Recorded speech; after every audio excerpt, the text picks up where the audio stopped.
বন্ধুরা, তোমাদের কাছে ফিরে আসলাম। এখন তোমাদেরকে আমি ফ্রাইড রাইসের রেসিপি বলবো। আমি প্রথমে এই চাল ডালগুলোকে দেখাচ্ছি।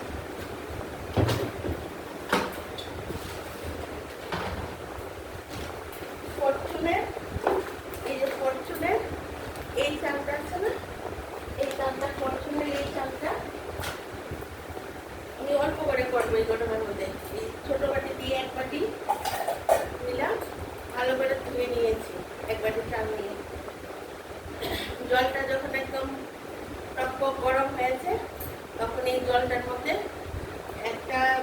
এক বাটি চালের সঙ্গে একটা গাজর আর একটা ক্যাপসিকাম একদম কুচি কুচি করে ঝিরি করে কেটে এটা একসঙ্গে দিয়ে দিয়েছি।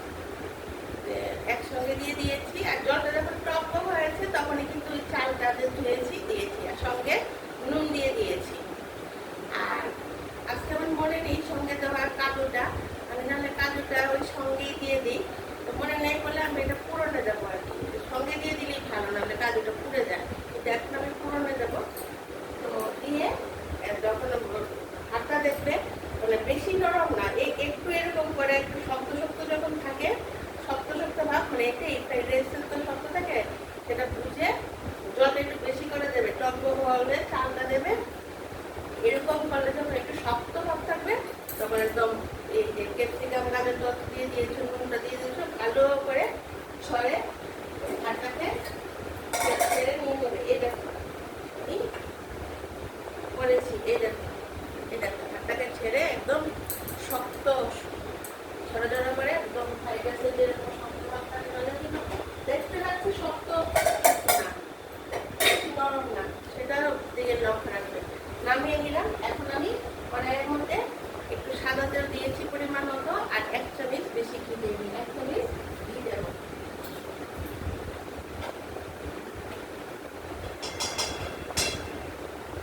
গরম করেছি তো বাচ্চা বউ সবাই খেতে পারবে। হ্যাঁ, ঘি দিয়েছি। আর দিচ্ছি কি তেজপাতা। বেশি কিছু মশলা দেবো না, বেশি মশলা দিলে গরমের মধ্যে আর এই যে দারচিনি, ছোট এলাচ অল্প করে দিয়েছি, বেশি গরমের মধ্যে খেলে সেটা ভালো লাগবে না। তেজপাতা দিয়ে দিলাম, বেশি মশলা দেবো না। আর এখানে দেখো কাজু আর কিশমিশটা হালকা করে পুড়ে না যেন, দরকার বলে না পারলে দিতে, যারা পারো না কিশমিশটা একদম লাস্টে হয়ে গেলে গরমের মধ্যে ঢুকিয়ে দিলেও হয়ে যাবে। আর যারা এক্সপার্ট তারা তেলের মধ্যে দিয়ে দিতে পারবেন। আর এই কাজুটা আমি বললাম না, ভাতের সময় যখন করলে সবজিটা দিয়ে দিলে ভালো। আমি দিয়ে দিচ্ছি, দিয়েই এলাচ আর দারচিনিটা কালো হয়ে ফুটে নেই, দিয়েই গ্যাসটা অফ করে দেবো। ফুটে নিই, যখন তেলটা গরম হয়ে এলাচ দারচিনিটা ফুটে উঠবে, অনেকে আছে ছোট এলাচ বড় এলাচ দেয়, বেশি গন্ধ হয়ে যায়, এখন গরম পড়েছে বেশি হয়ে যাবে, তার জন্য আমি ছোট এলাচটাই দিয়েছি। হালকা পাতলা ভাবে আবার ফ্রাইড রাইসটা করলো, বাচ্চারা খুশি হয়ে গেল, বড়রা খুশি হয়ে গেল। আর কাজুটা তো আমি বললামই, এখন আমি এলাচটা আর কিশমিশটা দিয়ে দিলাম তেলটার মধ্যে। হালকা পাতলা হবে না পুড়ে, দিয়ে অফ করে দিলাম। যেহেতু গরম হয়ে গেছে, গ্যাসটা অফ করে দিলাম।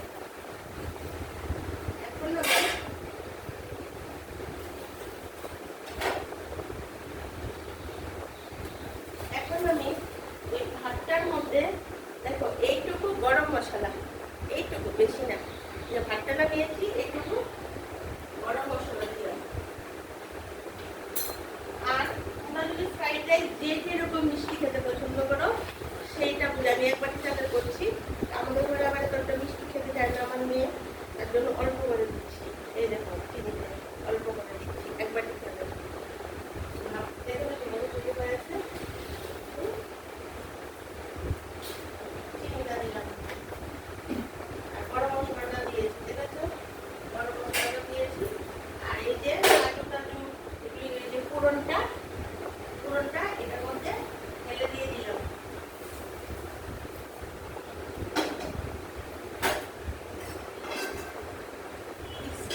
লাগে সবসময়। কাজুটা আমার মনে হয় কি আমি ভুলে গেছিলাম করতে, ফ্রাইড রাইসটা এই যে চালটা যখন হয় তখন দিয়ে দিলেই ভালো হয়, একটু লালচে লালচে ভাজা দিয়েছি, দিয়ে একদম শর্টকাটে তাড়াতাড়ি করে দেয়, একদম শর্টকাটে এটা দেখাচ্ছি। তারপর আমি এইভাবে একটু নেড়ে দিলাম পুরোটা। ফ্রাইড রাইস কিন্তু অনেকে বলে যে বসিয়ে নাড়া, বসিয়ে নাড়লে কিন্তু ওই আসল ফ্রাইড রাইসের গন্ধ আসবে না, ভাজা ভাজ হয়ে যাবে। হয়ে গেছে ফ্রাইড রাইস। দেখেছি তো এটার মধ্যে কি দিয়েছি, ভাতটা নামানোর পরে এই যে ভাতটা নামিয়েছি, ক্যাপসিকাম আর ইয়ে দিয়ে গাজর দিয়ে সলা সলা করে ভাতটা নামিয়ে নিয়েছি। তারপর ভাতটা যখন করেছি তখন নুন দিয়েছি, আর ইচ্ছা করলে তখন ওই ভাতটার সঙ্গে তোমরা কাজুটাও দিয়ে দিতে পারবে, পুরো নাই তেল আর ঘি একটু দিয়ে তেজপাতা দিলাম, আর কি দিলাম এলাচ আর দারচিনি দিলাম, আর এখানে দিলাম কি 1 চামচ গরম মশলা, চিনি। আর তোমাদের ঘরে যদি ফ্রাইড রাইসের মশলা থাকে তখন 1 চামচ মিশিয়ে দিতে পারো, ঠিক আছে। আমি মানে বাইরের কিছু দিয়ে করলাম না, কোনোভাবেই করলাম, এখন গরম মশলাটা দিয়ে দিলাম। এটা দেখছো আমার ফ্রাইড রাইসের খেয়াটা আমি একটা প্লেটে নিয়ে রেখেছি।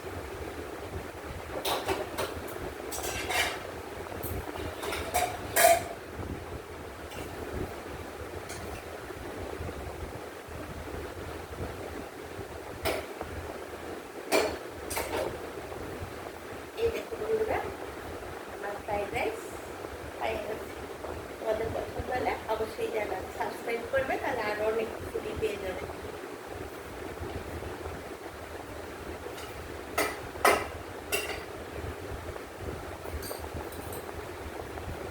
বন্ধুরা তাহলে আসি, আবার পরের ভিডিওতে আবার তোমাদের সঙ্গে দেখা হবে।